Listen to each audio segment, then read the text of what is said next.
आहेत, संजय जगताप आहेत, अतुल भातखळकर आहेत, रमेश कोरगावकर, राधाकृष्ण विखे पाटील आहेत, सुधीर मुनगट्टीवार आहेत, विक्रमसिंह सावंत आहेत, विनय कोरेजी, रोहित पवार, अतुल बेनके आणि आमचे मित्र आशिष शेलार एवढे जण बोललेले आहेत.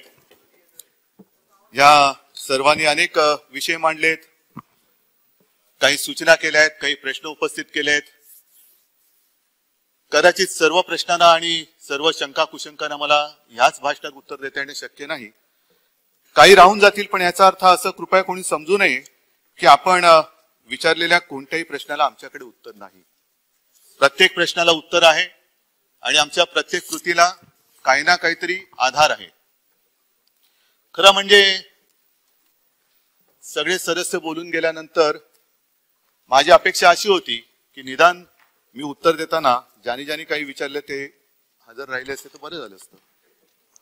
याचं कारण मी दिवसभर माझ्या व्हेरी गुड व्हेरी गुड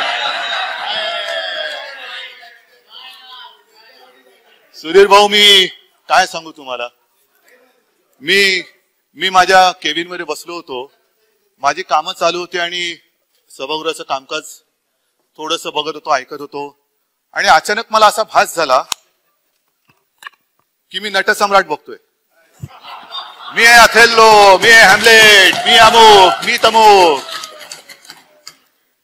आणि त्याच्यामध्ये शेवट असा मला केविलवाणा वाटला की कोणी किंमत देता का किंमत, कोणी किंमत देता का किंमत. सुधीर भाऊ, काय तुमचा वेश, काय तुमचा आवेश. चंद्रकांत दादा आणि थोडस देवेंद्रजींना भीती वाटायला लागली की आमचं कसं होणार. कारण ज्या तडफेने तुम्ही बोलत होतात, छान, अप्रतिम. काय कळलं काय होतं, जसं माझं झालंय तसं तुमचं पण थोडस झालंय. कलागुणांना वाव नाही मिळत या क्षेत्रात. मी फोटोग्राफर आहे, गड किल्ल्यांची फोटोग्राफी केली, आता तो बंद आहे. सुधीर भाऊ, तुमच्यातला कलाकार कुठे लपून नाही राहत. जिथे जिथे संधी मिळते ना, तो असं उचंबोडून येत असतो, उचंबोडून येतो. असं कला ही जन्मजात असावी लागते आणि ती तुमच्यात आहे. सुधीर भाऊ, ती मारू नका प्लीज, ती मारू नका. ती अशी जिवंत ठेवा, अशी खळाळती असली पाहिजे. नाही मी माझं तसंच करू नका.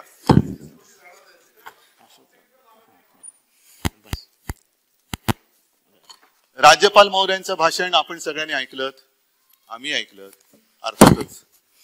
आणि त्याच्यामध्ये मी पहिला प्रथम महामहिम राज्यपाल महोदयांना धन्यवाद देतोय की त्यांनी अत्यंत निपक्षपातीपणाने आणि स्पष्टपणाने या सरकारची जी गेल्या 1 वर्षाची कारकीर्द आहे ती सर्वांसमक्ष ठेवली.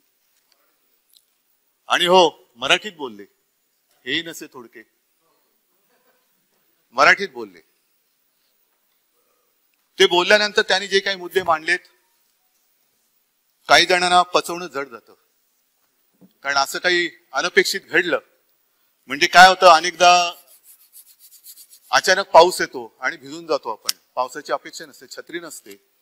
तसं अनपेक्षित असं काही काम चांगलं सरकारकडनं होईल अशी अपेक्षा नसताना ते झालंय आणि राज्यपालाने ते मान्यता त्याला दिलेली आहे. राज्यपाल आपणच म्हणतो तसा ही एक संस्था आहे, व्यक्ती नाही. आणि त्या संस्थेने ते मान्य केल्यानंतर त्याच्याबद्दल दुमत असण्याचं काही कारण असतं का म्हणे. सुधीर भाऊ, मी जे काय थोडस ऐकलं त्याच्यामध्ये शिवभोजनचा उल्लेख केला की 5 रुपयात थाळी दिली, कसं होणार. दादाने विचारलं तुम्ही खाणार का, आम्ही खाणार का. मी राष्ट्रपतींचं भाषण थोडस पाहिलं आणि राष्ट्रपतींनी काय सांगितलं की या कोरोना काळामध्ये त्यांनी ती जी काय योजना आहे ना, प्रधानमंत्री गरीब कल्याण योजनेत 8 महिन्यांसाठी 80 कोटी लोकांना अतिरिक्त 5 किलो धान्य मोफत दिल्याचा उल्लेख आहे. 80 कोटी लोकांना अतिरिक्त 5 किलो. 8 महिन्यानंतर हे सगळे गरीब श्रीमंत झाले का, की ज्यांना 5 किलो फक्त 8 महिन्यासाठी लागले आणि नंतर अचानक ते श्रीमंत झाले. मग इंधन वाढ झाली तरी चालेल, पेट्रोल वाढ झाली तरी चालेल, गॅस वाढला तरी चालेल, पण गरिबांना गरीब राहता कामा नये. आत्मनिर्भर झालं पाहिजे. गरिबांनी सुद्धा आत्मनिर्भर होण्यासाठी त्यांची कुवत वाढली पाहिजे. म्हणून आम्ही इंधनाची दरवाढ करतोय, आम्ही म्हणून गॅसची दरवाढ करतोय. या गरिबाला सुद्धा कमावून घरच्या घरी अन्नधान्य शिजवता आलं पाहिजे. अहो सुधीर भाऊ, एक गोष्ट मी नम्रपणाने सांगतो की आम्ही 5 रुपयात शिवभोजन थाळी देतोय, 5 रुपयात गरीबाचं पोट भरतोय, भरलेली थाळी देतोय, रिकामी थाळी वाजवत नाही करोना घालवायला. काय सांगितलं होतं, 8 बजे थाली बजाव खाली आहे, म्हणजे निदान त्या थाळीचा उपयोग आवाज काढायला आहे एवढं तरी गरीबाला कळलं. वाजवली स्वतःचीच वाजवली थाळी, स्वतःचीच वाजवली थाळी. तर भरलेली थाळी आणि रिकामी थाळी हा या सरकारमधला फरक आहे. आणि गरिबांना विचारा, तुला भरलेली थाळी पाहिजे का रिकामी? अहो म्हणजे मला असं वाटलं तेव्हा खरंच, म्हणजे करोनावरती तुम्ही बोललात, सगळेच जण बोलले, त्या करोनावरती बोलताना मी नंतर येतोच. पण महत्वाचा मुद्दा जो राज्यपाल महोदयांनी मांडलाय तो आहे सीमा प्रश्न. आणि त्याचे देवेंद्र मी तुम्हाला धन्यवाद देतोय, खरंच धन्यवाद देतोय, मनापासून धन्यवाद देतोय. कारण राज्याची अस्मिता ही अशी असायला पाहिजे. हे राजकीय वेश जोडे बेडे हे असतात, पण काही गोष्टी अशा असतात की तिथे आपले राजकारणातले जोडे अभिनिवेश बाजूला ठेवून राज्यासाठी एकत्र यावं लागतं. आणि त्याच्यासाठी तुम्ही सोबत येण्याचं मान्य केलेलं आहे. मनापासून तुम्हाला महाराष्ट्रातीलच नव्हे तर सीमा भागातील, कर्नाटक व्याप्त महाराष्ट्रातील मराठी बांधवांच्या आणि माता भगिनींच्या वतीने धन्यवाद देतोय. चला आपण जाऊ, केंद्राकडे जाऊ आणि कर्नाटक सरकार तिकडे कानडीची कशी सक्ती लागते माझ्या मराठी बांधवांवरती आणि भगिनीवरती, ती मोडून तोडून काढूया. आहे मोठा विषय आहे आणि त्याच्याबद्दल तुम्ही करतात. तसंच आणखीन एक विषय आहे, तो म्हणजे 1-2 दिवसापूर्वी आपला मराठी भाषा दिन झाला. हा मुख्यमंत्री म्हणून माझा दुसरा मराठी भाषा दिन, गौरव दिन. आणि त्या भाषा दिनाच्या निमित्ताने आपण म्हणत असतो की आम्ही मराठी भाषेला अभिजात भाषेचा दर्जा देऊ. आम्ही म्हणजे कोण? कोण देणार आहे? आपल्याकडनं सगळं दिलेलं आहे, जे जे काय लागतं त्या सगळ्या गोष्टी तिकडे दिलेल्या आहेत, नसतील तर त्याही देऊ. पण अजूनही केंद्राकडून माझ्या ह्या मातृभूमीला तिष्ठत उभं ठेवलेलं आहे. काय मराठी भिकारी आहे? काय महाराष्ट्र भिकारी आहे? काय आम्ही कटोरा घेऊन त्या दिल्लीच्या दारामध्ये उभे आहोत? छत्रपतींची भाषा ही भिकारी असू शकत नाही, छत्रपतींची भाषा आहे. जे हिंदुत्व तुम्ही म्हणता, त्या छत्रपतींनी पहिलं हिंदवी स्वराज्य स्थापन केलं, त्यांची ही मातृभाषा आहे, तीच माझी मातृभाषा आहे, तीच तुमची मातृभाषा आहे. आणि छत्रपती नसते तर तुमचं आमचं सोडून द्या, दिल्लीत बसले ते तरी असते का, हा पहिला विचार केला पाहिजे. आणि ज्या भाषेमुळे आपलं अस्तित्व आहे त्या भाषेला तिचा मान दर्जा द्यायला तुम्ही नाकारत आहात. हा करंटेपणा महाराष्ट्र कदापि विसरू शकत नाही. हा करंटेपणा आहे आणि या करंटेपणा कधी महाराष्ट्र विसरणार नाही. मराठी माती आणि मराठी माता हे विसरू शकत नाही. बरेच विषय झालेले आहेत. सीमा भाग झाला, मराठी भाषेचा झाला आणि त्याच्यानंतर आणखीन एक जो विषय तुमचा आमचा सगळ्यांचा जो आहे आवडता, तो म्हणजे सावरकर. सावरकरांना भारतरत्न द्या हे पत्र 2 वेळेला गेलेले आहे. देवेंद्रजी आपण मुख्यमंत्री होतात, 20/8/2018 आणि 17/1/2019. कोण देतो भारतरत्न? काय आपली कमिटी आमदारांची करायची, कमिटी आमदारांची की भारतरत्न कोणाला द्यायचं? भारतरत्न देण्याचा अधिकार हा देशाच्या पंतप्रधानांच्या केंद्रीय समितीला आहे. का दिलं जात नाही? सगळेच तुम्हाला पाहिजेत. वल्लभभाई आमचे, सावरकर आमचे, गांधीजी आमचे, हे ते आमचे. तुम्ही निर्माण काहीच केलं नाही, कोणतेही आदर्श निर्माण नाही केले. पण जे तयार आदर्श आहेत ते घ्यायचे आणि त्याच्यावरती आपला शिक्का मारायचा. म्हणजे मला कोणीतरी सांगितलं की आता आपला देश हा प्रत्येक क्रिकेटची मॅच जिंकल्याशिवाय राहणार नाही.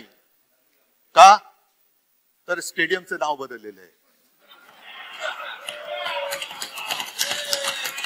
त्याच्यामुळे त्या स्टेडियम मध्ये मॅच घेतल्यानंतर एकही मॅच आपण हरू शकत नाही, असं त्या स्टेडियमचं महात्म्य आहे. वल्लभभाईंचं नाव पुसून टाकता. सावरकरांना भारतरत्न देत नाही आणि आम्हाला शिकवतात संभाजीनगर करा. आम्ही करू ना, संभाजीनगर जरूर करू. पण त्याच्या आधी मला ही पण तारीख पाहिजे की याच विधानसभेमध्ये आपण संभाजीनगर विमानतळाचं नामांतर केलेलं आहे. छत्रपती संभाजी महाराज विमानतळ. कोणाच्या दारी ते अडून ठेवले. आमच्या मराठी भाषेला अभिजात भाषेचा दर्जा देत नाही, जी छत्रपतींची भाषा. आणि आमच्या छत्रपती संभाजी महाराजांचं नाव विमानतळाला देत नाही, जो आमच्या छत्रपती शिवाजी महाराजांचा सुपुत्र. आणि आम्हाला हिंदुत्व शिकवता, हिंदुत्व शिकवता. बाकी तुमच्या कविता ज्या आहेत त्या आहेतच. मग अशी तुम्ही काय सांगितलं ना, मेरे वतन के लोगो, तसंच ती आता पटकन पुढे इकडे मिळाली पाहिजे, मेरे वतन के लोगो. तसं मी म्हणेन की आता अशी वेळ आलेली आहे, ये मेरे महाराष्ट्र के लोगो. आंखों में भरलो पाणी नाही, महाराष्ट्र कधी डोळ्यात पाणी भरून जाणार नाहीये. पूछ लो आंख का पाणी, आंखेच डोळ्यात आलेलं पाणी पुसून टाक. आणि जो झूठ बोलते है उनकी, खत्म करो बेईमानी, खत्म करो बेईमानी. नाही, आम्ही तुमच्याकडनं शिकतो काहीतरी. कारण काय होतंय, तुम्ही जे म्हणालात ना देवेंद्रजी की भाषणामध्ये यमक हेच त्याचं गमक, एवढं पुरतं नाही, काम करण्याची धमक सुद्धा आमच्यामध्ये आहे. आमच्यात काम करण्याची धमक आहे. आणि कोरोना बद्दल आपण जे बोललात त्याची माहिती थोडीफार मी देतो, सगळी माहिती आहे ती पण तुम्हाला मी देईन. पण माझ्या या उत्तराला सुरुवात करण्यापूर्वी समर्थ रामदासांच्या 2 ओळी आहेत. मना सर्वथा सत्य सोडू नको रे, मना सर्वथा मिथ्य मांडू नको रे, मना सत्य ते सत्य वाचे वदावे, मना मिथ्य ते मिथ्य सोडून द्यावे. कृपा करून मिथ्य आता तरी सोडा, जे काय सत्य आहे त्याचा अंगीकार करा. आणि कोविडचा उल्लेख आपण केलात, हा उल्लेख करताना मला तुम्ही ती सांगितलेली माधव भंडारींची गोष्ट आठवली. माधव नाही, नारायण. माधव तरी बरे होते.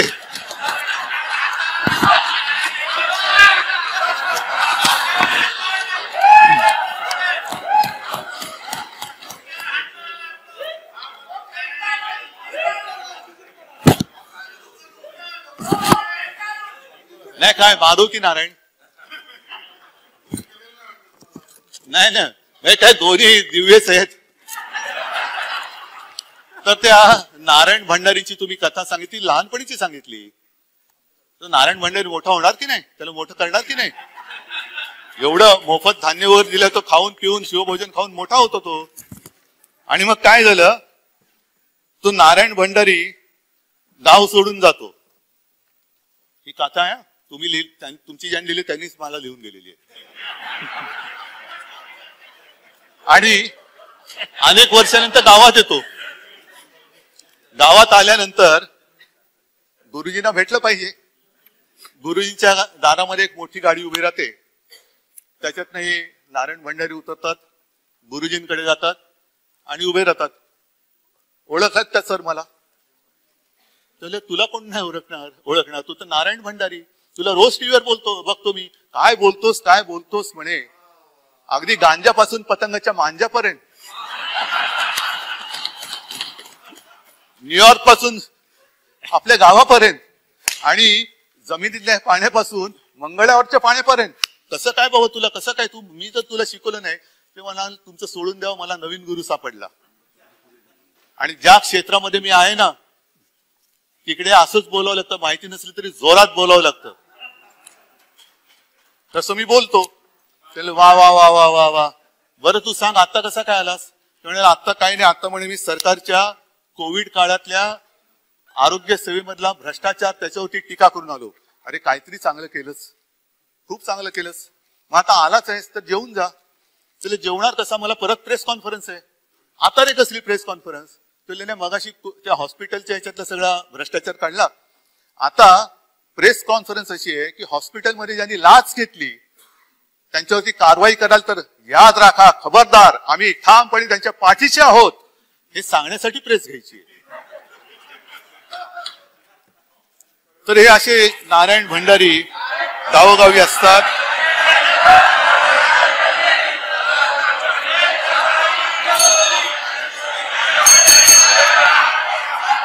अध्यक्ष महोदय, कोविडच्या काळामध्ये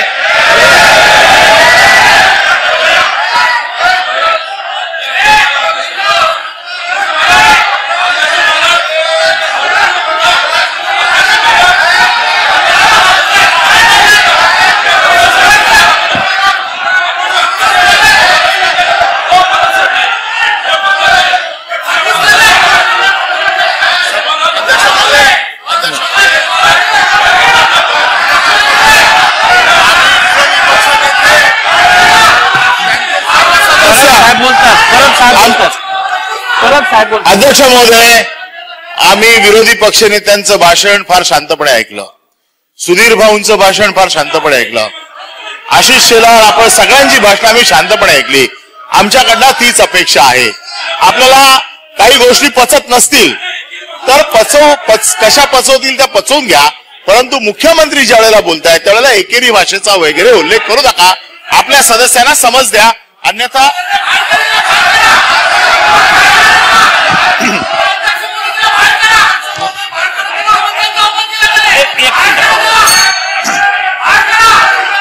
महोदय, मुख्यमंत्री कुठल्याही पक्षाचे असले तरी ते सन्माननीय पद आहे. त्यामुळे समजा जर माननीय मुख्यमंत्री महोदयांचा एकेरी उल्लेख झाला असेल तर त्याबद्दल मी दिलगिरी व्यक्त करतो. धन्यवाद. आता एवढं सांगितल्यानंतर मला पुढचं भाषण करणं थोडं अवघड झालं, कारण आपण फेसबुक लाईव्हचा उल्लेख केला. मी माझ्या परीने फेसबुक लाईव्हच्या माध्यमातून आपल्या महाराष्ट्रातील जनतेला धीर देण्याचा प्रयत्न केला, काय करावं काय करू नये हे सांगण्याचा प्रयत्न केला. आणि त्याचा परिणाम असा झाला की ज्या काही व्यक्तींनी मला संपर्क केला, जे काही माझ्याकडे संदेश आले, फीडबॅक आला, त्याच्यात महाराष्ट्राची जनता, त्यांच्या परिवारातील एक मला मानायला लागलं. हे माझ्या आयुष्यातील मोठी कमाई आहे, ही मोठी कमाई आहे. पण मी नेमकं काय करत होतो? आज जी परिस्थिती निर्माण झालेली आहे, करोना पुन्हा दुसरी लाट येते की काय अशी शक्यता आहे. रुग्णसंख्या वाढते आहे, का वाढते आहे, कशी वाढते, हा एक मुद्दा आहेच. लॉकडाऊन करायचे की नाही करायचा. पण मी नेमकं हेच सांगत होतो फेसबुक लाईव्ह मध्ये. मी सगळ्यांना सांगत होतो की तुम्ही असा गलथानपणा करू नका की हा व्हायरस आहे, हा म्हणतोय मी पुन्हा येईन, काळजी घ्या. दुर्दैवाने थोडंसं इकडे तिकडे झालं आणि व्हायरस परत आला. आता त्याच्यामध्ये ज्या काही योजना आपण राबवल्या, माझे कुटुंब माझी जबाबदारी, त्याचं फलित आपल्याला माहिती आहे. संपूर्ण महाराष्ट्रामध्ये आपली आरोग्य सेविका असतील, इतर महसूल वगैरे काय असेल त्या एकदा दोनदा गेले, विचारपूस केली, कोणाला सहव्याधी आहेत का त्यांची चौकशी केली. आणि त्याचा उपयोग आता होतोय की कोणाला वॅक्सिन द्यायचं, कोणाला काय कसं ट्रीटमेंट द्यायची, तसं तो होतोय. आणि आताची सुद्धा जी मोहीम आहे, मी जबाबदार, देवेंद्रजी आपण बोलत की हे केलं म्हणजे हा इकडे माझं कुटुंब माझी जबाबदारी, इकडे मी जबाबदार, मग सरकार काय करते? सरकार असं नाहीये. सरकार खबरदारी घेते, नक्की घेते. आणि ज्या काही गोष्टी आम्ही त्याची वाढ केलेली आहे, देशामधलं सगळ्यात मोठं जम्बो हॉस्पिटल हे आपण पहिल्यांदा केलं, त्याच्यामध्ये किती रुग्णसंख्या, किती बरं केलं हे पण आहे. नंतर एक महत्वाचा मुद्दा आधी मी बोलून घेतो की ज्या केंद्रीय आर्थिक पाहणीचा उल्लेख आपण केला, त्या केंद्रीय आर्थिक पाहणी अहवालाचा जो काही एक सगळा गोतावळा असतो त्याच्यामध्ये कोण असतं, कोण आहे, मी सहज चौकशी केली. त्याच्यात किती तज्ञ आहेत, किती डॉक्टर्स आहेत, किती त्यांना कोरोनाबद्दल माहिती आहे. तर मला माहिती मिळाली ती अशी की ज्यांनी नोटबंदीच्या वेळेला त्याची स्तुती केली होती ती महनीय व्यक्ती याचे अध्यक्ष आहेत. डॉक्टर आहेत, नक्की डॉक्टर आहेत, पण अर्थशास्त्राचे डॉक्टर आहेत. आता मला एक कळत नाही की ह्या आरोग्याच्या या प्रश्नामध्ये किंवा आपत्ती काळामध्ये अर्थशास्त्राचे डॉक्टर बरे की वैद्यकीय शास्त्रातल्या डॉक्टरचा कंपाऊंडर बरा, ज्याला काहीतरी औषधे बघतो. म्हणजे हे सांगा ना, डॉक्टर आहे कसला, आणि ते अर्थशास्त्राचे डॉक्टर सांगणार काय ही काय थट्टा आहे, देशाची थट्टा आहे, राज्याची थट्टा आहे. आणि कशावर नाही आधी निष्कर्ष काढले? तर त्यांनी बिहार आणि त्या सगळ्या राज्यांची तुलना केली आणि मग निष्कर्ष काढले. या बिहारमध्ये मला त्या राज्याबद्दल काही म्हणायचं नाहीये, मी हा निष्कर्ष नाही काढलेला, पण त्यांनी जो काही निष्कर्ष काढलेला आहे तो निष्कर्ष ज्या बिहारला समोर धरून काढलेला आहे, त्या बिहार बद्दलचा, बिहारच्या या कोविड मधला जो काय फोलपणा आहे, त्या इंडियन एक्सप्रेसनी ही संपूर्ण लेख मला बाहेर काढून लिहून ती उघडी केलेली आहे. मोबाईल नंबर किती खोटे आहेत, 0000 मोबाईल नंबर किती आहेत, चाचण्या किती होतात, आणखीन काय किती होतं. मग हे सगळे निकष धरून तुम्ही या आपल्या महाराष्ट्राला बदनाम करणार आणि आपल्या यंत्रणेवरती विश्वास न ठेवता तुम्ही या थातूरमातूर जी कोणी लोक निष्कर्ष काढतात त्यांच्यावरती विश्वास ठेवून आपला महाराष्ट्र बदनाम करणार. आहे आपल्याकडे रुग्णसंख्या आहे, पण ती खरी आहे. एक सुद्धा रुग्ण आपण लपवलेला नाही आणि एक सुद्धा मृत्यू दुर्दैवाने याच्यात झालाय तो आपण लपवलेला नाही, लपू देणार नाही. ज्या वेळेला याची सुरुवात झाली मार्च एप्रिल मे मध्ये, ते जे काही सगळं वातावरण होतं फार भयानक होतं. मी मानतो तेव्हा हॉस्पिटल्स नव्हते, बेड्स नव्हते, अँब्युलन्स नव्हते, ऑक्सिजन नव्हता, औषधं नव्हती, औषधं आज पण नाहीये. आणि मग जे मृत्यू होत होते, अचानक रुग्ण यायचा, त्याचा स्वॅब टेस्टला गेल्यानंतर तो त्याचा रिपोर्ट येईपर्यंत त्याचा मृत्यू व्हायचा. आणि कारण काय असायचं? कार्डियक फेल्युअर, किडनी फेल किंवा हेवी डायबिटीस. आणि तो मृत्यू झाल्यानंतर मग त्याचा रिपोर्ट यायचा की हा कोविड पॉझिटिव्ह सुद्धा होता. मग काय करायचं? मी सांगितलं अजिबात लपवाछपी करायची नाही. अंडरलाईन कोविड हा सुद्धा कोविड मध्ये मृत्यू म्हणून त्याच्यात धरा आणि म्हणून आपली मृत्यू जी संख्या आहे ती दुर्दैवानी जी खरी आहे ती आपण आहे ती दाखवली. आपल्याकडे सुद्धा ज्या काही टेस्ट होत आहेत त्या टेस्टमध्ये जवळपास 70 ते 80% टेस्ट ह्या RT-PCR होत आहेत.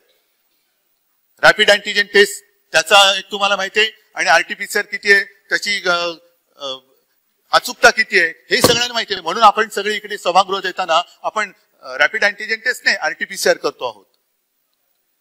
आणि ह्या टेस्ट केल्यानंतर जे काही आकडे आहेत ते खरे आकडे हे आपण ह्या दाखवतो.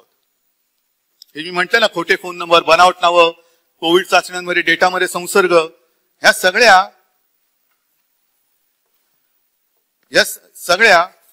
आपण खऱ्या आहेत त्या त्याच्यामध्ये देतो. खोटेपणा करायचा असता तर कधी करू शकलो असतो, पण खोटेपणा करणं हा आमच्या रक्तामध्ये. खोटं बोलणं मग ते बंद दाराआड जरी का असेल, पण आयुष्यात कधी खोटं बोललेलं नाही आणि खोटं बोलणार नाही.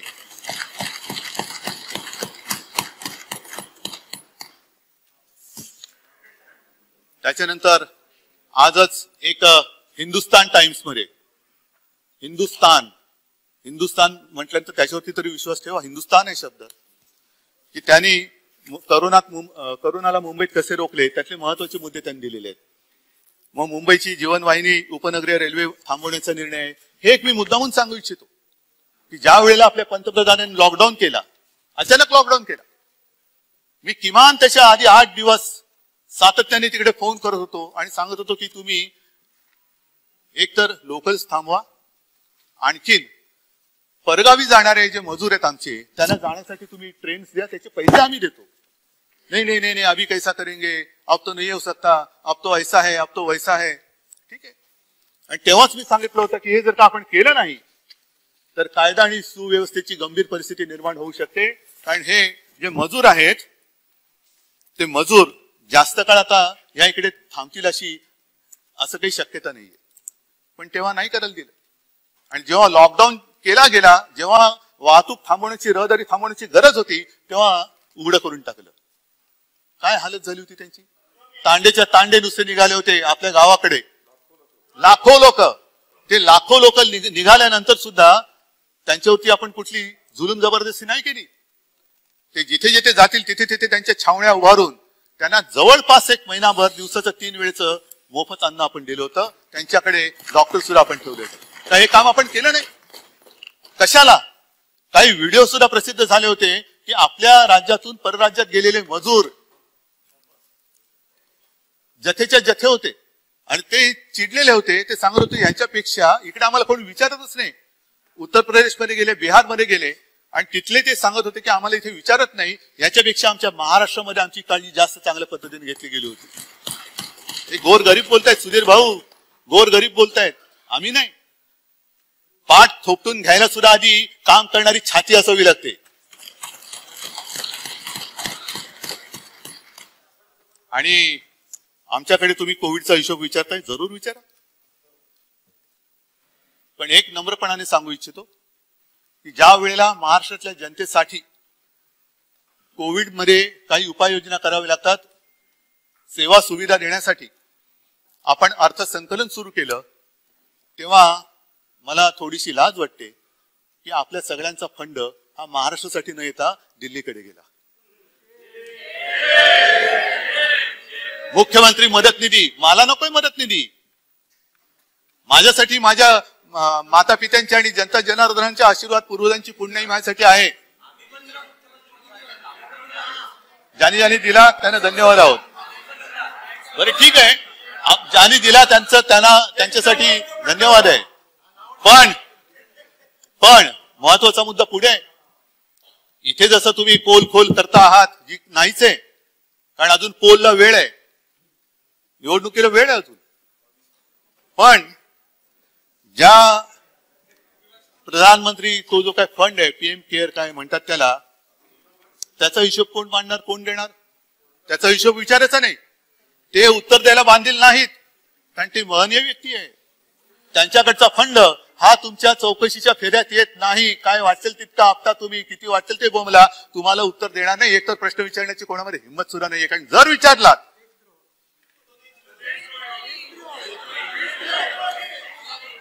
काही परिस्थिती आलेली आहे की मी काही बोलण्याच्या आधीच लोकांच्या मनातून येतं की प्रश्न विचारला का देशद्रोह. ही लोकशाही, ही इथली लोकशाही. आणि मग मी सांगतो की कोविड काळमध्ये जे काही केलेलं आहे हे मी दरवेळेला फेसबुक लाईव्हच्या माध्यमातून सांगितले, पण काही थोडंसं तुम्हाला पुन्हा सांगतो. प्रत्येक जिल्ह्यात टास्क फोर्सची निर्मिती केलेली आहे. ऑक्सिजन व्यवस्थापन आणि उत्पादनावरती नियंत्रण आणलं होतं. तेव्हा खासगी रुग्णालयात 80% ज्या रुग्णशय्या आहेत त्या आपण कोविडसाठी रिझर्व्ह केल्या होत्या.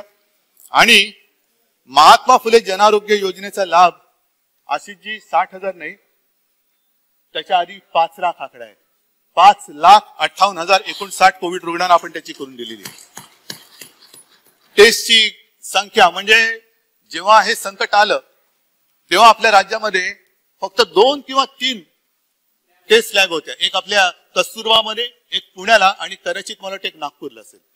आता या खासगी आणि सरकारी मिळून जवळपास 500च्या आसपास चाचणी केंद्र आपण राज्यात निर्माण केलेली आहेत. आणि तिकडे सुद्धा आज दिवसा गणित म्हणजे एकट्या मुंबईमध्ये सुद्धा 20 ते 25,000 चाचण्या आता रोजच्या होत आहेत. ही आपली एक उपलब्धता आहे. ही उपलब्धता आहे. अनेक गोष्टी आपण केलेल्या आहेत. ह्याच्यामध्ये आणखीन एक महत्वाचा मुद्दा जो असतो की डायलिसिस काय, हा एक मोठा प्रश्न होता. कारण येणारा रुग्ण आज सुद्धा हॉस्पिटलमध्ये रुग्ण आल्यानंतर तो कोविड आहे का नॉन कोविड फार कठीण असतं, परंतु त्याला उपचार ताबडतोबीने सुरू करावे लागतात. मग डायलिसिसचा प्रश्न होता आणि त्या डायलिसिस साठी सुद्धा आपण मुंबईमध्ये जवळपास 150च्या आसपास ही केंद्र आणि त्या सोयी सुविधा आपण करून दिलेल्या आहे. खूप आपण केलेले आहे. मला वाटतं हे सुद्धा मी आपल्याकडे नंतर पाठवून देतो, नक्की देतो, कारण बोलण्यासारखं बरंच आहे.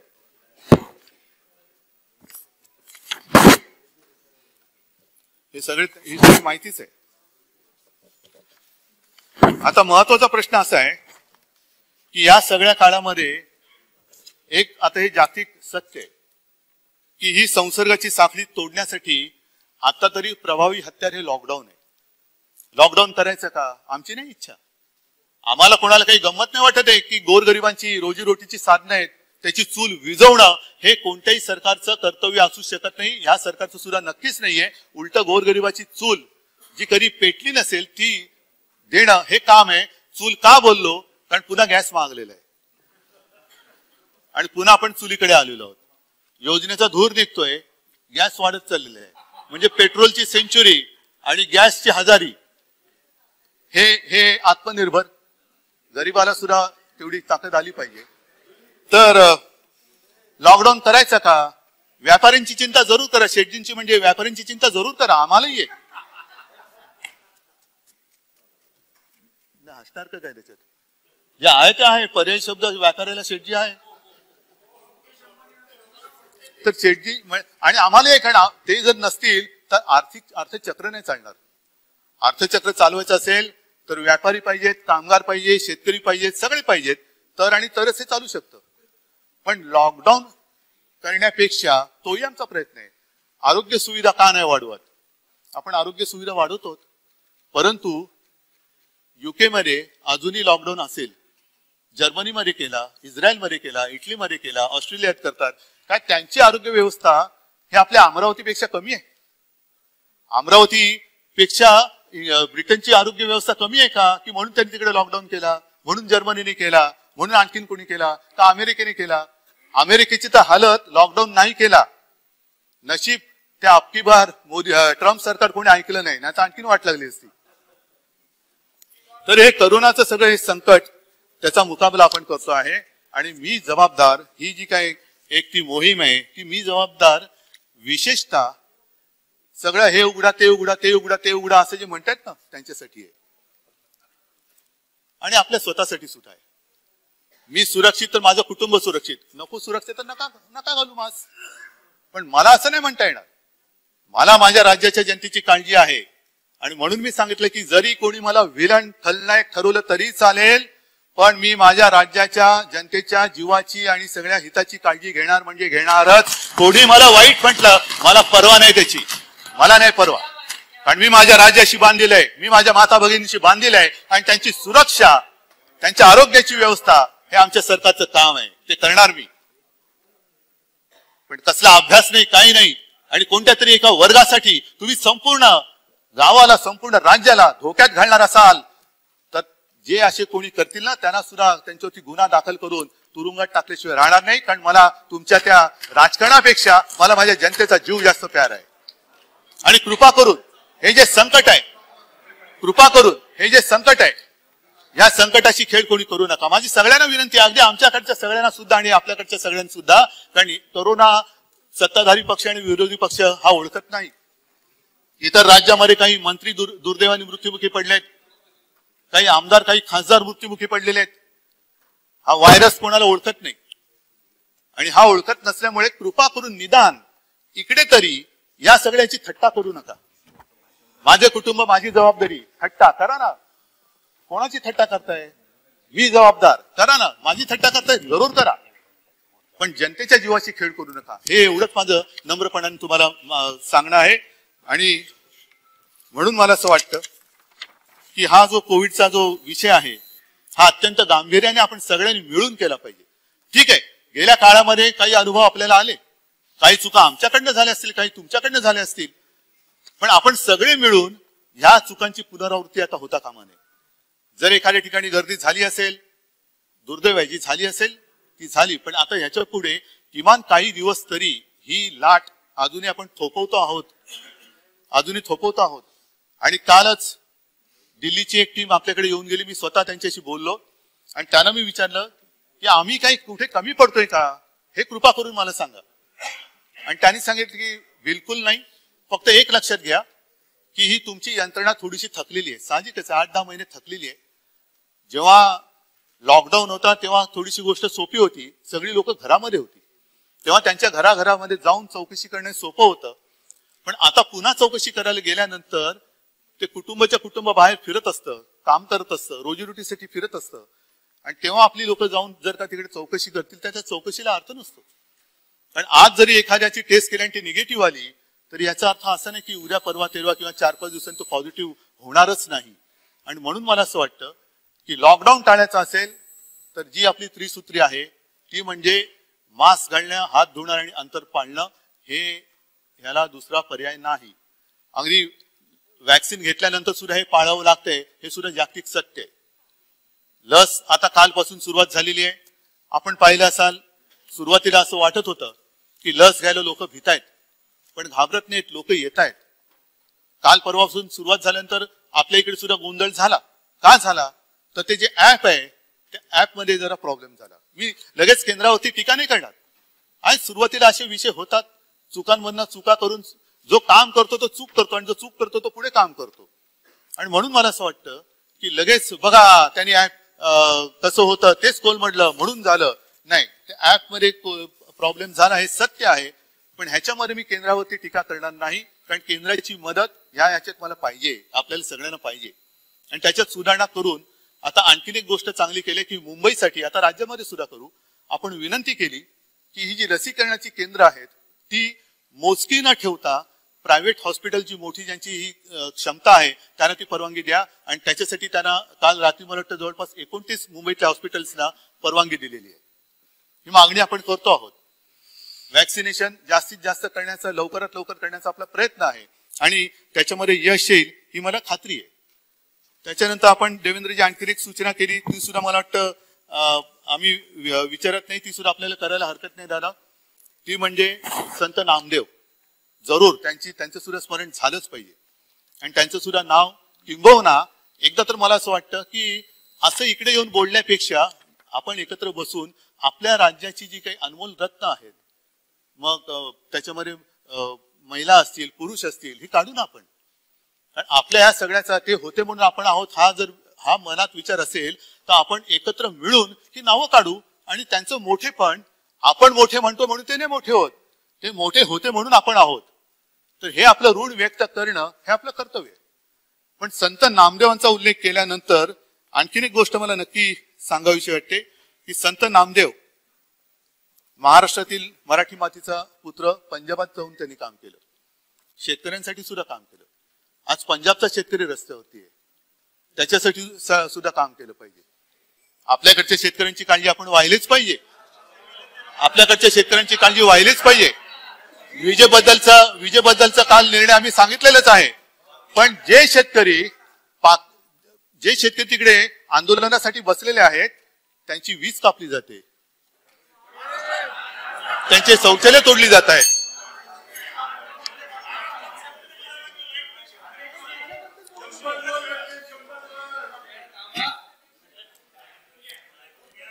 त्यांची वीज तोडली जाते, पाणी तोडलं जाते, टॉयलेट तोडली जात आहेत. एवढंच नाहीये तर त्या आपल्या देशाच्या, या सार्वभौम देशाच्या राजधानीत येऊ नये म्हणून त्यांच्या मार्गामध्ये खिळे टाकले जात आहेत. ज्या तारांचं कुंपण देशाच्या सीमेवर असायला पाहिजे, ते तारांचं कुंपण त्यांच्या आणि त्यांच्या हक्काच्या दिल्लीत राजधानीसाठी मध्ये टाकले जाते. म्हणजे शेतकऱ्याच्या मार्गात खिळे आणि चीन दिसला तर पळे. शेतकऱ्याच्या मार्गात खिळे आणि चीन दिसला तर पळे, मग तिकडे काहीच नाहीये. मग ही जी काही सगळी बंदोबस्त आहे ना, हे तिकडे जर का केला असता तर चीन जो काय आत घुसतोय तो घुसला नसता. बांगलादेश असेल, पाकिस्तान असेल, या सीमारेषा उघड्या, तिकडनं घुसखोर येत आहेत, अतिरेकी येतात, पण शेतकरी त्याच्या राजधानीत येता कामा नये म्हणून तुम्ही त्यांच्या मार्गात खिळे टाकताय. काय शेतकरी अतिरेकी आहे? काय शेतकरी गुन्हेगार आहे? काय शेतकरी देशद्रोही आहे? असं समजू नका की देश ही तुमची खाजगी मालमत्ता नाहीये, देश ही या शेतकऱ्यांची सुद्धा मालमत्ता आहे. कदाचित नाही, ऐका पुढचं, कदाचित शिवसेना तर स्वातंत्र्य लढ्यात नव्हती, पण तुमची सुद्धा मातृसंस्था आहे, ती सुद्धा स्वातंत्र्य लढ्यामध्ये कधीही नव्हती. म्हणून नुसतं भारत माता की जय बोललो तर देशप्रेम सिद्ध होत नाही. सत्ता मिळाल्यानंतर देशातील नागरिकांना आणि देशातील जनतेला जर न्याय देत नसाल, शेतकऱ्यांना जर तुम्ही अशा रस्त्यावरती ताटकळत ठेवत असाल, तर भारत माता की जय बोलण्याचा अधिकार तुम्हाला नाही आहे. महाराष्ट्रातील शेतकऱ्यांचा आमच्यावरती विश्वास आहे आणि म्हणून सांगतो की देश म्हणजे तुमची खाजगी मालमत्ता नाही आणि महाराष्ट्र तर तुमचे नक्कीच नाहीये.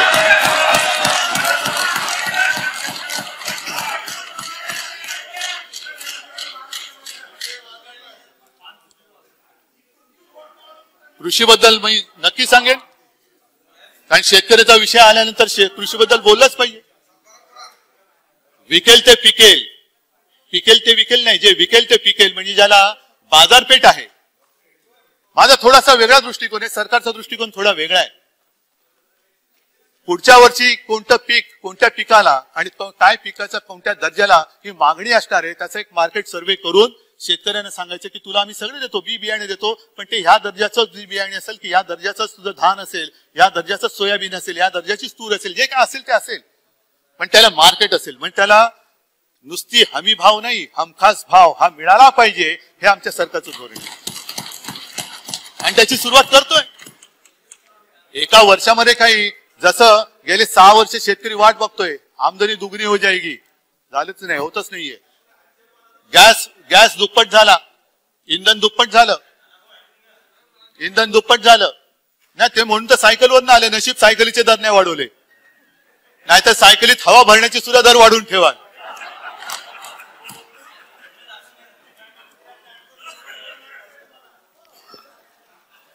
आणि आपण देवेंद्रजी सांगितलं ती योजना ही एक चांगली योजना आहे बाळासाहेबांच्या नावाने आम्ही जी केलेली आहे. आणि आपण सुद्धा म्हणालात की अरे हा ते एक राहिलं विदर्भाचं माझं आजोळ मी नाही विसरलो, पण माझं आजोळ माझ्यापासून तोडण्याचा विचार तुमच्या मनामध्ये तो पहिला सोडून द्या. विदर्भ वेगळा होणार नाही, मी तो होऊ देणार नाही. विदर्भाला आम्ही सोबत ठेवून महाराष्ट्राचा एकत्रित विकास केल्याशिवाय राहणार नाही. फक्त विदर्भाचं कणव आणायचं, माझ्या आजोळ्याची आठवण द्यायची, माझा आजोळ माझ्यापासून तोडू नका. आता ही बाळासाहेबांच्या नावाने जी कृषी योजना आम्ही काढलेली आहे, कृषी व्यवसाय योजना, त्याच्यासाठी आपण साधारणतः 2100 कोटी रुपयाची गुंतवणूक आहे आणि त्याच्यामध्ये राज्याचा हिस्सा 560 कोटीचा आहे. चालू वर्षी आपण साधारणतः 10.5 कोटी दिलेला आहे. 11,334 संस्थांनी ऑनलाईन प्रणालीवरती याची नोंदणी केलेली, म्हणजे आता सुरुवात झालेली आहे. एकदम असं काही नाहीये की बी पेरल्या लगेच झाड येत आणि त्याला आंबे लागतात. बी पेरलंय त्याला खत पाणी घालतोय. सुधीर भाऊ, मी तुमचं मगाचपासून खरंच कौतुक करत होतो की तुमच्यातले जे काही कलागुण आहेत ना, तुम्हाला 5 वर्ष झाडाच्या खड्डे पाडायला लावले, हे मला खरंच दुर्दैव वाटतं. तुम्ही आपले झाडं खणत बसलात, खड्डे खणत बसलात आणि झाडं लावत बसलात. खरोखर एवढा हा चांगला माणूस, म्हणजे चंद्रकांत दादाने टेन्शन आलं, देवेंद्रजींचं पद माहिती नाही कारण त्यांची कदाचित. या निमित्ताने एक गोष्ट अशी की तुम्ही बाळासाहेबांची वेळोवेळी आठवण काढली, त्याच्याबद्दल मी आभारी की अजून निदान त्यांना तरी विसरला नाहीत. नाही विसरला नसाल ना तर त्यांचं हिंदुत्व लक्षात ठेवा. ते शेंडी जानवेचं हिंदुत्व नव्हतं. अरे काय सांगताय, एक सांगतो तुम्हाला, बाळासाहेब जे आक्रमकतेने उभे राहायचे ना, ती आक्रमकता बाबरी पाडल्यानंतर माझं हे नाही, देवेंद्रजी म्हणाले की येरा गबाळीचं काम नव्हे, तेव्हा येरे गबाळे पडून गेले होते, बाळासाहेब एकटे उभे राहिले होते.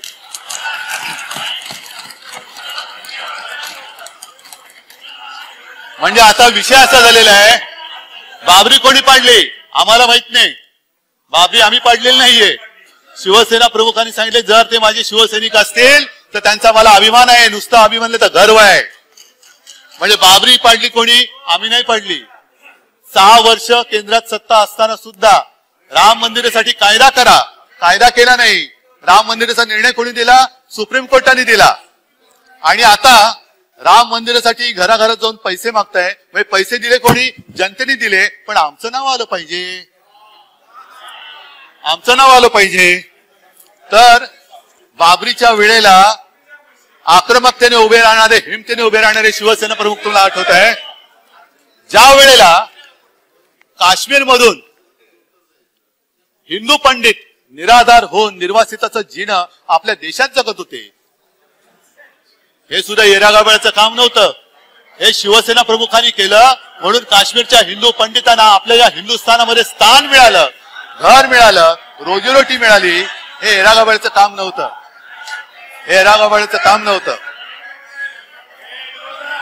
कोणतीच सत्ता बाळासाहेबांकडे नव्हती.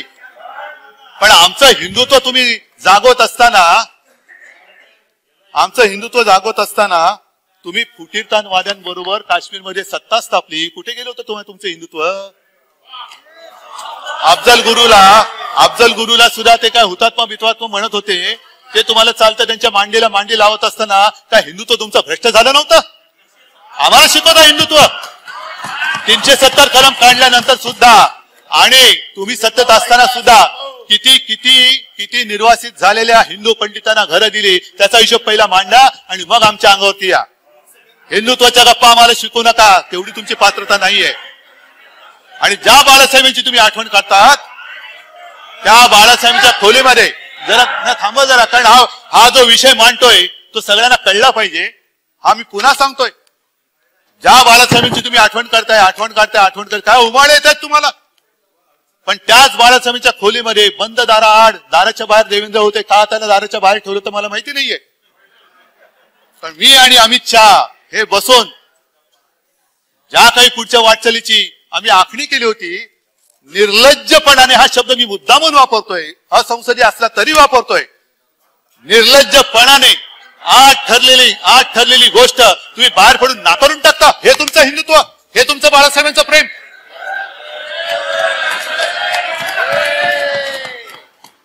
ज्या खोलीला आम्ही खोली नाही मानत, ती खोली ही आमच्यासाठी मंदिर आहे. आणि निदान मला असं वाटलं होतं, कारण पहिले तुम्ही आम्हाला फसवलं होतच. 2014 साली युती तुम्ही तोडली होती. तेव्हाही आम्ही हिंदू होतो, आजही हिंदू आहोत आणि उद्याही हिंदू आहोत. हिंदू म्हणूनच मी मरणार आहे.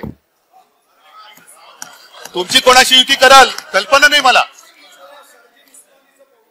हो ते पण बघतो. अहो शर्जील उस्मानी उत्तर प्रदेश मध्ये घाण आहे, ती आमच्याकडची नाहीये. आणि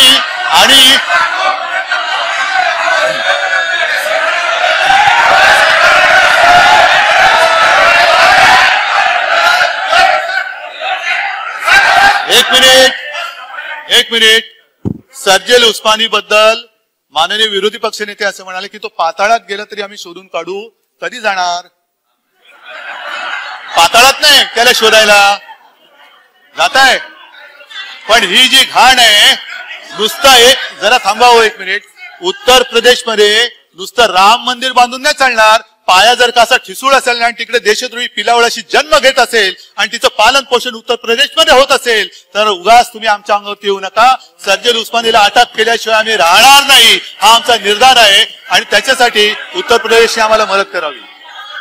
हे पाया ठिसूळ आणि राम मंदिर बांधताय, काय अर्थ नाही त्याला.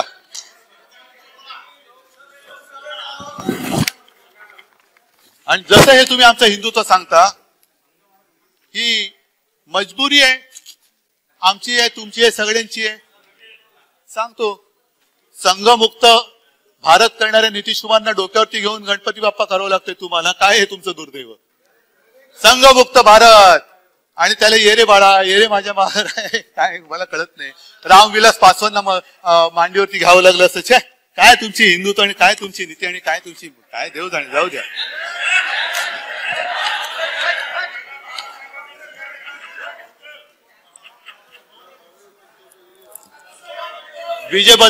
विजेबद्दलचं धोरण आम्ही जाहीर केलेलंच आहे.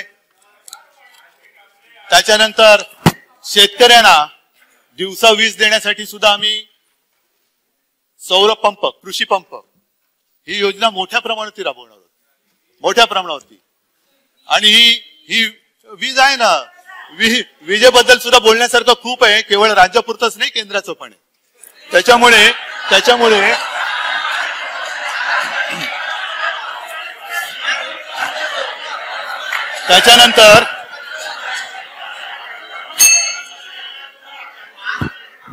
त्याच्यानंतर शेतकऱ्यांबद्दल बोलतो, कारण शेतकऱ्यांसाठी बोलतो, कारण शेतकऱ्यांसाठी जलयुक्त शिवार ही योजना होती. आणि त्या योजनेबद्दल त्या सीएजीने काय ताचेरे मारले ते पण सांगतो तुम्हाला. त्यांनी सांगितले की अंमलबजावणी केलेल्या 34 जिल्ह्यांपैकी जास्त खर्च झालेल्या अहमदनगर, बीड, बुलढाणा, पालघर वगैरे वगैरे याच्यामध्ये 120 गावांची निवड करण्यात आली. 1128 कामांचे अभिलेख तसेच अंमलबजावणी तपासण्यात आली. त्याच्यात 120 गावांच्या आराखड्यामध्ये अंदाजित अफवाह पेक्षा कमी साठवण कारण नमूद नाही. गाव आराखडा मंजूर करण्याआधी जिल्हास्तरीय समितीने कुठलेही स्पष्टीकरण मागितले नाही. 83 गावामध्ये गाव आराखड्यामध्ये दर्शविल्याप्रमाणे साठवण क्षमता पुरेशी नव्हती वगैरे वगैरे वगैरे आहे. अनधिकृत बोरवेलचं आहे. त्याच्यानंतर हे आहे, हे तुमचं जलयुक्त शिवार आणि हे तुमचं शेतकरी प्रेम. हो तेच विचारून सांगतोय. आणि जर कॅगचा अहवाल जर का मानायचं नसेल तर कॅग संस्था रद्द करा. आपण शेवटी असं आहे की महाराष्ट्राला बदनाम करणारा आर्थिक पाहणी निकष तो कोण, कुठला डॉक्टर बसल्या अर्थशास्त्र ज्याला औषधाशी देणं घेणं नाही, आजारी पडल्याशिवाय त्याचा अहवाल आपण मानतो. आता आरे थोडस बोलतो, कारण मगाशी आरे राजीव असं सगळं बघितलं, म्हटलं आरे रे, हे त्याच्यातच अडकले.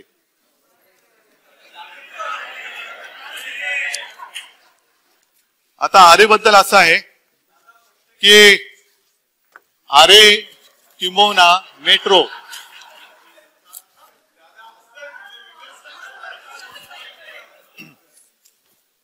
नाही, त्यांच्या नावाने तुम्ही पण हसून घ्या. तेच म्हणजे त्यांना हसतात ते निमित्ताने तुमच्याही मनातलं बाहेर पडतंय, कारण मी बघत होतो तुमचे चेहरे गंभीर होते, तुम्हाला पटत नव्हतं हे काय चाललेलं. आता मेट्रो 3 जो आहे, ह्या मेट्रो 3चा खर्च आधुनिक कारशेड नाहीये कारण ती थांबवलेली आहे, फिनिशिंग नाही, स्टेबलिंग लाईन नाही, तरी त्या लाईनचा खर्च वाढलेला आहे. बरोबर ना एकनाथजी? किती? 10,000 कोटी. म्हणजे आपण जे म्हणता की नवीन कारशेड करताना त्याचा कोटी केवढा 1000 कोटी वाढेल, हे याला कुठेही स्थगिती दिलेली नाही, याला काही केलेलं नाहीये. पण त्याची किंमत 10,000 कोटींनी वाढलेली आहे. कशी वाढली? देऊन टाकायची मंजुरी अशी का काही बघायचं खोलात जाऊन? 10,000 कोटींनी वाढली. आम्ही काही नाही केलेलं. ही फाईल आता आलेली आहे आणि तिकडनं विचारणं होते की हे तुम्हाला मान्य आहे का? म्हणजे आणखीन कर्जावरती कर्ज घेत जायचं. खर्च कसा वाढतोय? का खर्च करण्याच्या आधी काय टेंडर बिंडर मध्ये या काही गोष्टी नमूद नव्हत्या? पण ह्या सगळ्या गोष्टी होत आहेत. आणि त्याच्यामध्ये आणखीन एक गोष्ट की लाईन 6चे टेंडर काढलं पण डेपोचाच पत्ता नाही. म्हणजे काय माहितीये का? कालवे आहेत पण धरणाचाच पत्ता नाही. कालवे काढले पण धरणं कुठे? धरणं नाही माहित. धरणं बघू नंतर कधी. कालवे काढावं. आणि कांजूरची जी जागा आहे, या कांजूरच्या जागेबद्दल मी नम्रपणाने सांगू इच्छितो की हा कोणी प्रतिष्ठेचा किंवा इगोचा विषय करू नये. आरएची जी कारशेड आहे, ही कारशेड देवेंद्रजी पुन्हा सांगतो, जो काही रिपोर्ट आहे त्याच्याप्रमाणे काही वर्ष ती अपुरी पडणार आणि त्याच्यानंतर पुन्हा 4-4A ह्याच्यासाठी कारशेड करण्याची गरज लागणार आहे. मग आम्ही काय म्हणतो की हे सगळं असं इकडे तिकडे करण्यापेक्षा सगळं एकत्रित करूया. 3ची करूया, 4ची करूया, 4A ची करूया आणि तिकडे कांजूरच्या तिकडे कांजूरची केल्यानंतर ही जी कनेक्टिव्हिटी आहे ती थेट कल्याण, डोंबिवली, अंबरनाथ पर्यंत वाढते, तिथपर्यंत वाढते. म्हणजे आरे आपलं तो सुरक्षित राहते. कारण तिथे काही पर्यावरणवाद्यांनी वगैरे आक्षेप घेतला, कारण सगळ्यांना माहिती आहे, ते काय मला पुन्हा सांगण्याची आवश्यकता नाहीये. पण जर का अधिक चांगला मार्ग निघत असेल आणि जागेच्या मालकी हक्काचा जो विषय आहे तो अजून कोर्टात आहे. ही जागा केंद्र म्हणतं त्यांची, आपण म्हणतो आपली आहे, मध्येच एक कोणतरी म्हणते तो त्याच्यावरती लीज वरती होते, ते आहे. पण याचा अर्थ असा नाही की तिकडे काही होऊ शकत नाहीये. तिकडे होणार, नक्की होणार. आणि त्याच्यासाठी सुद्धा जसं सीमा प्रश्नासाठी तुम्ही एकत्र येतात, मराठी भाषेसाठी आहात, तसं याच्यासाठी येऊन करू ना. काहीतरी आपण राज्याला देऊ, काहीतरी या मुंबईला देऊ. पर्यायी जी जागा आहे ती पहाडी गोरेगाव, तिकडे ती खाजगी जागा आहे. ही जी जागा आहे ती सरकारची जागा आहे. केंद्र म्हणतं त्यांची, आम्ही म्हणतो आमची. ठीक आहे. पण जर मेट्रो हा प्रकल्प दोन्ही सरकारचा मिळून असेल तर तुझं माझं कशाला? तुझं माझं खेचाखेच कशाला करतोय? आपण एकत्र बसूया आणि तो एकत्र बसून हा मार्ग काढला तर हा विषय सुटू शकतो. आणि त्याच्यामध्ये खर्चाचे सुद्धा जे काय तुम्ही आकडे म्हणतायत, तेवढा मोठा काय आगडबंब खर्च होत नाहीये. आणि जो काय खर्च होत आहे, पण सुविधा ही पुढच्या 50-100 वर्षासाठी कित्येक पटीत लोकसंख्या जी त्याच्यात कव्हर करतोय आपण, थेट अंबरनाथ, बदलापूर पर्यंत आणि तिथून मग आपल्या कुलाबा पर्यंतची जी काही कनेक्टिव्हिटी आहे ती मिळते. म्हणून माझी हात जोडून नम्र विनंती आहे की इकडे कृपा करून राजकारण करू नका. आपल्याला तुम्ही काय, आम्ही काय, पहिले एकत्र होतो, कदाचित पुढे आपण सगळे एकत्र येऊ आणि त्याच्यानंतर मग आपल्याला मेट्रोला आपण एकत्र गेलो तर किती मोठं होईल. हा एक मुद्दा आहे जो मी मुद्दा म्हणून आपल्याला सांगू इच्छित होतो. आणि नंतर गुंतवणुकीमध्ये सुद्धा थोडेसे आकडे असे आहेत की त्याच्यात पटकन कळत नाही नक्की काय झालेलं आहे. कागदावर दिसतंय की गुजरात आपल्यापेक्षा पुढे आहे. गुजरात जावं, सगळी राज्य जावीत, पण त्यांनी गेले म्हणून काही मी मागे राहावं असं त्याचा अर्थ नाहीये. मी नीती आयोगाच्या बैठकीमध्ये सुद्धा हेच सांगितलं होतं की प्रधानमंत्रीजी एक काहीतरी धोरण ठरवा. एखादा उद्योग आमच्याकडे यावा म्हणून आम्ही तुला हे फुकट देऊ, ते फुकट देऊ, विजेत सवलत देऊ, ह्याच्यात ते देऊ, मग आम्ही हे देतो, मग पलीकडचे म्हणतील तुला जागा फुकट नाही, मी तुला त्याच्यावरती आणखीन पैसे देतो. ही स्पर्धा आहे ना, ही स्पर्धा खड्ड्यात घालणारी स्पर्धा आहे. म्हणून ही जी काय आकडेवारी आहे, गुजरातमध्ये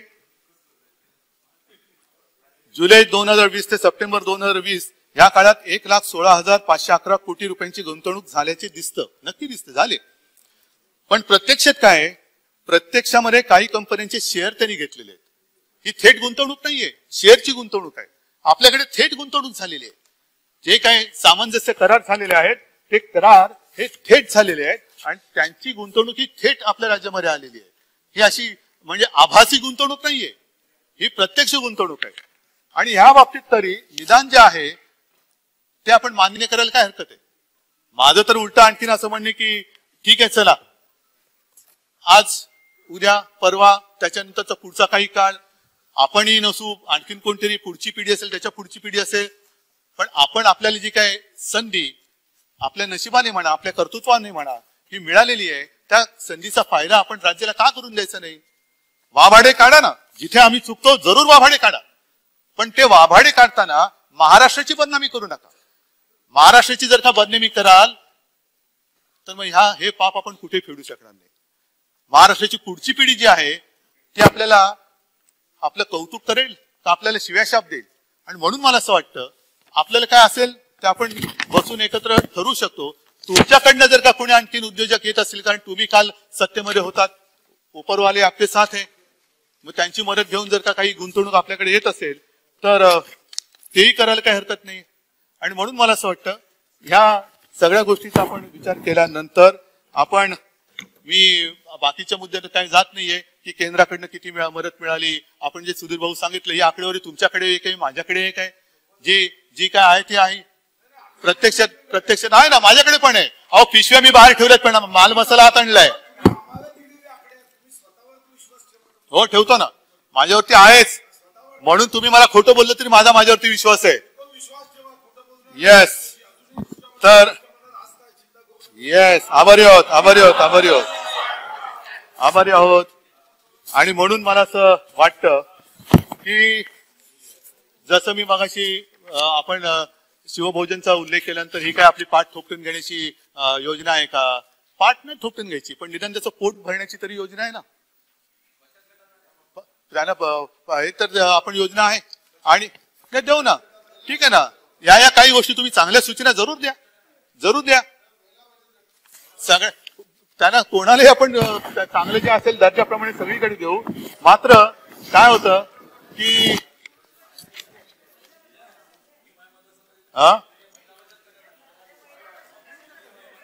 सगळ्यांना देऊ शकतो. काय होतं की केंद्र सरकारच्या काही योजना आहेत, मी टीका म्हणून नाही, पण जसं तुम्ही आमच्या योजनेचे वाभाडे काढले तसं केंद्राने सुद्धा म्हटलं होतं आजचे दिन आएंगे. हे गेल्या विधान सभागृहात मी काढलेले, आता काय पुन्हा उघडत नाहीये. आजच पेपरमध्ये बातमी आली, गॅसच्या किमती वाढल्या, सगळं वाढलं. लोकांना खोटं बोलून एकदा सत्ता येऊ शकते, लाट येऊ शकते, पण ती लाट टिकवणं फार गरजेचं असतं. सत्ता आणणं, विजय मिळवणं हे कठीण आहेच, पण विजय टिकवणं हे फार कठीण आहे. म्हणजे ते कठीण जसं आपल्याला आहे तसं जे सत्तेवर आहेत ते पंतप्रधान किंवा काही सगळ्यांना आहे. आणि म्हणून एक विंदा करंदीकरांची कविता आहे, ही लाट आहे. ऐका हो सुधीर भाऊ, तुमच्यासाठी मी कविता शोधून आणतो आणि तुम्ही नाही ऐकत, काय असं चालेल? बरं ठीक आहे, ही विंदा करंदीकरांची कविता आहे. ही लाट आहे तोवरी खुशाल तू गाजून घे, गाजण्याला अर्थ कितीचा ते जरा समजून घे.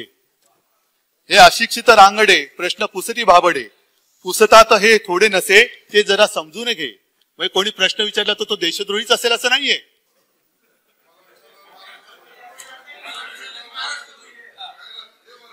कोणी तुम्हाला प्रश्न विचारला म्हणजे तो देशद्रोही असं नाहीये. ते हे अशिक्षित रांगडे आहेत विचारणार.